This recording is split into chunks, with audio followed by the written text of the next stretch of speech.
ازيكم حبايب قلبي؟ عاملين ايه؟ يا رب تكونوا كويسين. وحشتوني وحشتوني وحشتوني. اخباركم ايه؟ يا رب تكونوا بالف خير وصحه وعافيه. يلا بينا النهارده ندخل على الفيديو الجديد. عامله لكم فيديو سريع وحلو، يا رب يعجبكم. طبعا المطبخ كان مقلوب بطريقه مش طبيعيه. كان عندي كميه مواعين النهارده مهوله مهوله مهوله. كميه كوبايات على كميه اطباق على كميه حلال على كميه صواني. انا مش عارفه في ايه والله العظيم. بس هي عموما العزومات بتبقى كده. انا النهارده كان عندي عزومه صغنونة، كان واحد صاحب جوزي ومراته. طبخت لهم النهارده شوية حاجات. فوانا بطبخ ما غسلتش المواعين. عشان كده ايه ال- المطبخ اتقلب بالطريقة دي. اقول لكم انا عملت ايه النهارده. عملت محشي وعملت فراخ وعملت امامة وعملت سمبوسة وعملت ملوخية وعملت كفتة. عملت شوية حاجات. بصراحة الأكل ما أخدش معايا وقت، لأن أنا طبعا كنت مجهزاه قبلها بيوم وكده. بس اللي أخد معايا وقت هو غسيل المواعين، لأن وأنا بطبخ البنوتة دي جات لي بعد العصر. فطبعا كانت واقفة معايا، كانت بتقضي معايا اليوم مش عارفة ايه. فما عملتش أي حاجة خالص خالص خالص. كنت يا دوب بخش أطبخ وأخرج أكمل قعدة معاهم كده. لما بيبقى عندنا ضيوف في العموم، يعني انا مش بحب فكره ان انا اسيب الضيوف بره واخش انضف بيتي. لا، ما تستني اما الناس تمشي وبعد كده اخش نضفي زي ما انت عايز. انا عملت كده بصراحه. وحسيت ان انا ندمت ان انا عملت كده شويه. بعد ما مشوا دخلت يا بنات، بصيت للمطبخ، ايه كميه المواعين دي؟ انا هعمل الحاجات دي امتى؟ انا مطلوب مني ان انا انضف المطبخ ده. قمت قافله باب المطبخ تاني زي الشاطره قسما بالله. وقلت له مع نفسك لما ابقى ايه، ابقى فوق لك بقى ابقى اعملك. دخلت عملته الساعه 4 الفجر بعد السحور. بس الحمد لله عملته. بس طبعا ايديا ورجليا. انا قعدت 3 ساعات في المطبخ ده. انا اللي انا فاكره ان انا قعدت اغسل كميه حلل وصواني. صعبه صعبه والله العظيم. والصواني الالومنيا ديت محدش يطبخ فيها. لا لا لا لا لا، صعبه في التنظيف قوي قوي قوي قوي قوي والله العظيم. بس الحمد لله. اقول لكم على حاجه، تعالوا يا بنات نتكلم مع بعض في مشكله جت لي بصراحة. فأنا ليا وجهة نظر في المشكلة دي بصراحة، ونفسي أقوله قوي قوي قوي. فانتوا قولوا لي إذا كان وجهة نظري دي صح ولا غلط. خلاص. أول حاجة البنت بتقولي أنا اتجوزت 11 سنة، خلفت بنت وولد. جوزي كان مبهدلني. كان بيضربني بيشتمني بيبهدلني طول الوقت. طول الوقت كانت حياتي معاه عذاب هو وأهله. خلاص لحد ما ورثت من أهلي وقدرت ان انا اجيب مكان جديد، وقدرت ان انا استقر بحياتي كماديا، وقدرت ان انا ابعد عنه وخلاص. انفصلت عنه وسابته وعاشت حياتها لوحدها مع اولادها. بعد ما سابته ب3 شهور بالظبط ظهر في حياتها راجل. الراجل دوت كان الراجل اللي هي يعتبر فتى احلامها. نفس المواصفات اللي هي كان نفسها تقابلها من قبل ما تتجوز جوزها الاولاني. في كل حاجة. تقولي أنا كنت شايفة فيه كل حاجة كاملة. راجل مش ناقص من أي حاجة. شكل وجمال ولبس ومظهر وأسلوب وطريقة ومثقف ومتعلم ومعاه فلوس وكل حاجة تمام.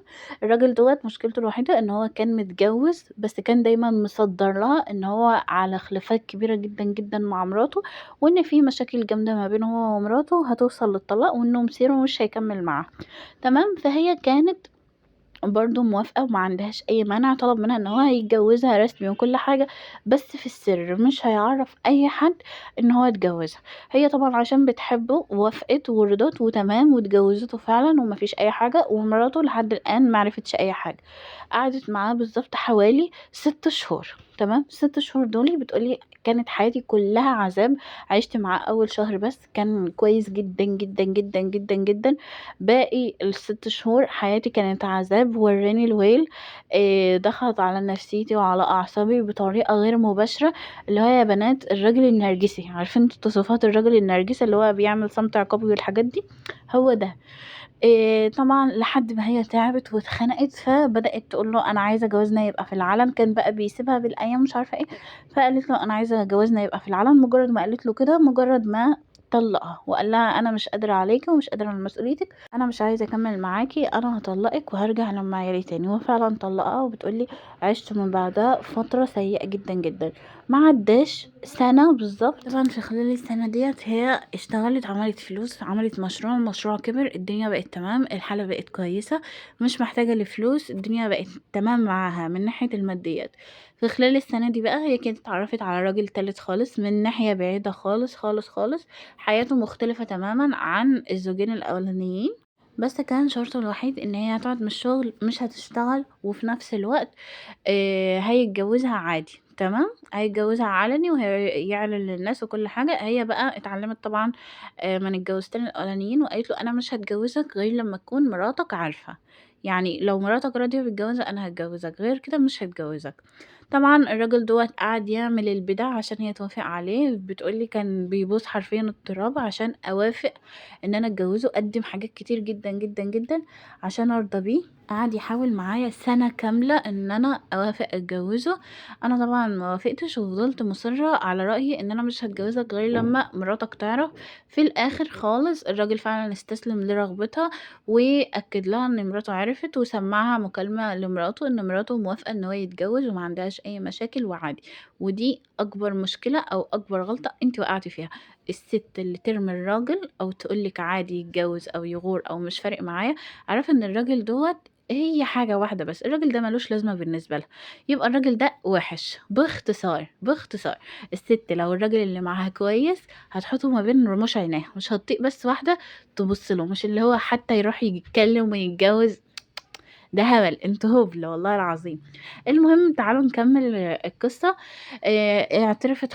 عرفت خلاص إن مراته موافقة على الجوازة وتمام وما عندهاش أي مشاكل واتجوّزت، وقالت لك هنبقى عيلة، أسرة مع بعض كويسة، وهنبقى إيه، تمام، ما دام مراته عارفة وهنعيش مع بعض والدنيا تمام. وفعلًا حقيقي راحت اتجوّزته وخلاص وعاشت مع مراته، جاب لها شقة تانية فوق مراته وقعّدها من شغلها وفضلت عايشة معاهم فترة حوالي 3، 4 شهور. مراته ما كانتش بتتكلّم خالص، ما كانش ليها أي رَد فعل على أي حاجة، مراته يعتبر ما كانتش موجودة. الراجل فجأة اتخنق منها، بقى كل شوية يتخانق معاها، كل شوية يهدّدها بالطلاق، كل شوية مش عارفة إيه. لحد ما في الآخر هي تعبت واتخنقت وطلبت منه الطلاق وإن هي ما عادش عايزة تكمّل تاني، وفعلًا هو طلّقها وخلصت من الجوازة التالتة وخلاص على كده، تمام. وبتقول لي يعني وأنتِ بتحكي القصة ما تظلمينيش إن أنا أخدت الراجل من مراته، هي كانت عارفة. بس أنا هاقول لِك على حاجة، لأ أنتِ ظالمة لإن أنتِ اتجوزتِ اللي قبله ومراته ما كانتش عارفة، تمام. دي أول حاجة. النقطة الأخيرة بقى اللي هي بتقولها إيه، إن هي فعلًا حاليًا دلوقتي عدّت 3 سنين من بعد جوازتها ومتقدّم لها واحد تاني خالص، يعني مش متجوّز، ما عندوش عيال، ما عندوش أي حاجة، هو كان متجوّز ومنفصل وعايش حياته لوحده.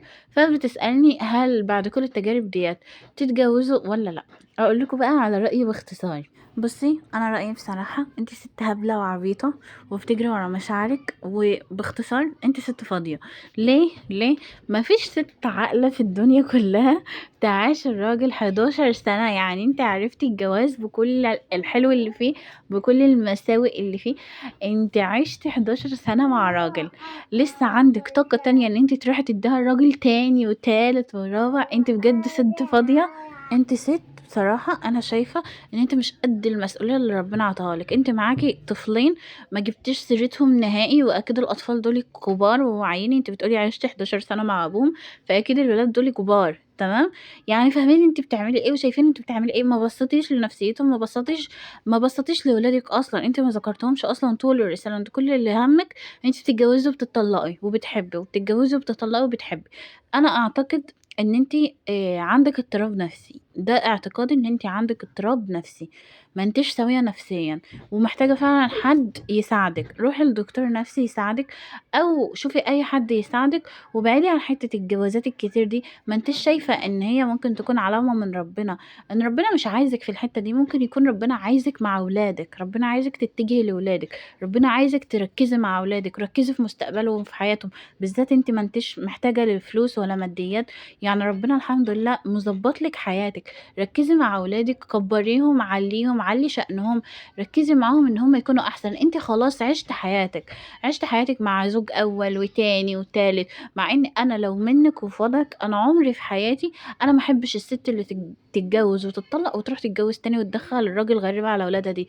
أنا ما باحبش الست دي، عارفة إن هو حلال وعارفة إن هو طبيعي وعارفة إن ده كلام ربنا ومن حقِّك وكل حاجة، بس لأ، شايفة ما دام معاكِ أطفال ما تدخّليش راجل غريب على أطفالِك، سواء بقى معاكِ أولاد أو معاكِ بنات، لأ عيشي لولادِك. أنتِ عِشتِ الحمد لله شوية مع أبوهم، يعني ما تقنعنيش إن ال11 سَنة كانوا كلّهم مساوئ، لأ أكيد أنتِ عِشتِ وحبّيتِ واتحبّيتِ وعِشتِ أيام أيام حلوة، بس هو كل الجوازات كده، كل الرجالة كده، كل الجواز اللي في الدنيا كده، فيه الحلو وفيه الوحش، فيه المشاكل وفيه فيه كل حاجة، تمام. بس أهم حاجة إن إحنا كأمهات ما نبقاش أنانيين، ما تبقيش أنانية. أنتِ جبتِ أطفال الدنيا ما لهمش ذنب في أي حاجة أنتِ بتعمليها، ما لهمش ذنب إن أنتِ جبتيهم. ما تخلّيش ولادِك هُم اللي يتحمّلوا غلطاتِك أو يحاسبوا على غلطاتِك. لأ، حافظي على ولادِك وخافي عليهم. وكمان أنتِ بتعملي كارثة أنتِ ما أنتيش حاسة بيها، أنتِ بتروحي تتجوزي الرجالة المتجوزة، أنتِ مش بتنقي غير الراجل المتجوز. عايزة أقول لِك على حاجة، الراجل المتجوز هيروح يتجوزِك ليه وهو حياته مستقرة وحلوة وهو راجل ناجح، غير لمّا يكون راجل فاشل. خلّي بالكم يا بنات، الراجل لمّا يتجوز جوازة تانية اعرفوا إن هو راجل فاشل. باختصار ليه؟ لو كان ناجح وكان كويس عمر مراته ما كانت هتسيبه لواحدة تانية، وعمره ما كان هيفكّر يتجوّز جوازة تانية، كان نفع في حياته الأولانية، كان نفع في جوازته الأولانية. بس كده، ده كلامي. أنا نصيحتي ليكِ الأخيرة ركّزي شوية مع ولادِك. أنا كده يا بنات كنت خلّصت المطبخ خلاص الحمد لله. لو عجبكم الفيديو اضغطوا له لايك وما تنسوش تشتركوا في القناة. أشوفكم الفيديو الجاي، مع السلامة.